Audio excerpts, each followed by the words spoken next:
Hi. There are a couple of questions that we're invited to consider for this session. So, is nuclear power the grand solution to our problems? No, it's not. Is nuclear just too slow and too expensive to build? Yes. And I won't waste time on how bad it is outside in the ecosphere, but we all know we've got to decarbonise now. We've got to do it quickly, and we don't have time to mess around. So, nuclear is notoriously bad at being on time. It takes years to build. We're meant to be weaning ourselves off fossil fuels now.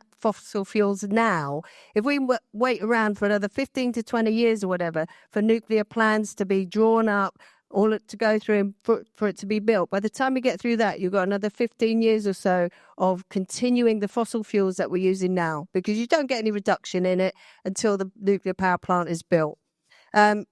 Latest figures for Hinkley, 46 billion. Another 5 billion has been handed to Sizewell, even though the government still doesn't have any investment. People don't want to invest in it. It's too risky. It's too big. It takes too long. And a former CEO of EDF described the EPR design for Hinkley as too complicated and almost unbuildable. So, what are we doing messing around with this stuff? Flamanville, 12 years late, 4 times the original price.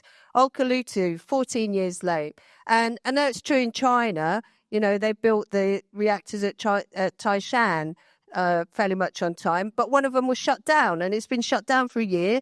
And there's not a lot of information come out about that because these things are not good enough, And the cracks really are showing because the ones that were built in the United Arab Emirates by KEPCO, the Korean company, all 4 of them have got cracks in the container vessels, the container buildings.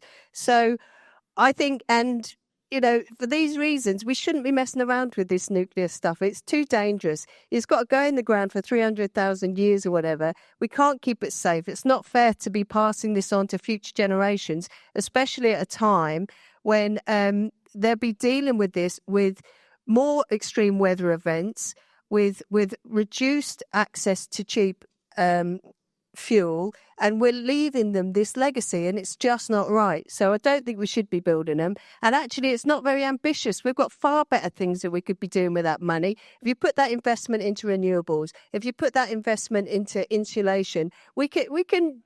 You laugh, but the. Is that not what's supposed to answer? Yeah, is that gone off now? Oh. No, it's all right. Sorry.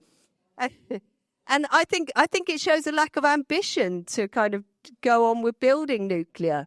Okay, I've got the yellow card. And with all this energy, that we don't seem to have this. We don't. No, it's still not winning.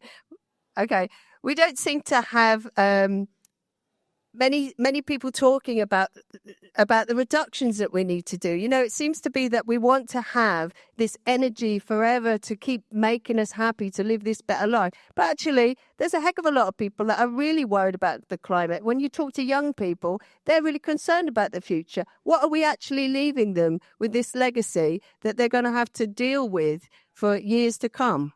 Thanks. Wonderful.